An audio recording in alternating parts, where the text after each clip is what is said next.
में भारत की स्थिति व विदेशियों से संपर्क। तो यहीं पर जब अशोक ने बौद्ध धर्म अपना लिया और उसने युद्ध की नीति को छोड़ दिया तो छोटे छोटे राज्य उदय हो गए, छोटे छोटे शासक सामने आए। फिर जब कई छोटे छोटे राज्य उदय हो गए तो आपस में लड़ने लगे। उससे क्या हुआ, शक्ति छीड़ हुई तो फिर विदेशी आक्रमणकारी आने लगे। तो विदेशी आक्रमण तो वहीं से भारत में विदेशियों ने आना शुरू कर दिया। और कहते हैं कि एक बार जैसे किसी को कहते हैं कि कुत्ते को अगर खून लग जाए तो फिर वो शिकारी हो जाता है। उसी तरह विदेशी भारत में आने लगे और उन्हें लगा कि भारत में तो बहुत कुछ है, तो वो चले गए। उन्होंने बताया भाई वहाँ भारत में बहुत कुछ है। तो धीरे धीरे विदेशियों ने भारत में आक्रमण करना शुरू कर दिया। तो देखिए मौर्यों के बाद लगभग 200 ईसा पूर्व से जो काल आरंभ होता है उसमें अधिकतर छोटे छोटे राज्य हुए। पूर्वी भारत, मध्य भारत और दक्षिण भारत में मौर्यों के स्थान पर चंद्रगुप्त मौर्य ने जिस साम्राज्य का विस्तार किया था और जो अशोक तक चला, उसके बाद फिर धीरे धीरे पूर्वी भारत, मध्य भारत और दक्षिण भारत में मौर्यों के स्थान पर कई स्थानीय ब्राह्मण शासक सत्ता में आए। ब्राह्मण, ठीक है, जैसे शुंग, कंड, सातवाहन। और इनमें सातवाहन जो आंध्र प्रदेश, आज का जो आंध्र प्रदेश है, आंध्र प्रदेश का जो नृत्य है कचिपुड़ी, ठीक है, तो सातवाहन सबसे अधिक प्रसिद्ध है। शुंग वंश मौर्य साम्राज्य के पतन के बाद इसके मध्य भाग की सत्ता शुंग वंश के हाथ में आ गई। शुंग वंश में शुंग कहाँ के थे? उज्जैन प्रदेश के, जहाँ पर इस समय महाकाल का मंदिर है, लोग दर्शन करने। तो शुंग उज्जैन प्रदेश के चंद्रगुप्त विक्रमादित्य का राज्य। शुंग उज्जैन प्रदेश के निवासी थे तथा उनके पूर्वज मौर्यों की सेवा में थे।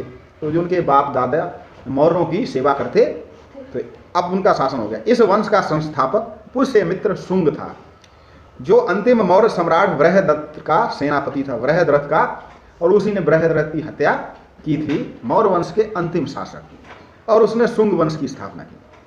उसके बाद एक कंडु वंश आया, अंतिम शुंग शासक। फिर देखिए ये क्रम चलता रहा। फिर शुंग शासक था देवभूति, उसकी हत्या की उसके सचिव वसुदेव ने। देखिए गद्दी के लिए बाप बड़ा ना भैया, सबसे बड़ा रुपया। तो गद्दी के लिए, राजा बनने के लिए मुगल काल में भी ऐसे राजा की हत्या उसके रिश्तेदार, उनके सगे हत्या कर देते थे। तो देखिए अंतिम शुंग शासक देवभूत की हत्या उसके सचिव वासुदेव ने की, जो 75 ईसा पूर्व में कंड वंश की नींव रखी। और उसने कंड वंश, तो प्रश्न आ सकता है कि कंड वंश की स्थापना किसने की? तो वसुदेव। ये वासुदेव ना समझ लेना, वसुदेव। और इसमें केवल 4 शासक हुए, वसुदेव, भूमिमित्र, नारायण और सुशर्मन, ठीक है, नाम भी वैसे ही है, वासुदेव कृष्ण जैसे।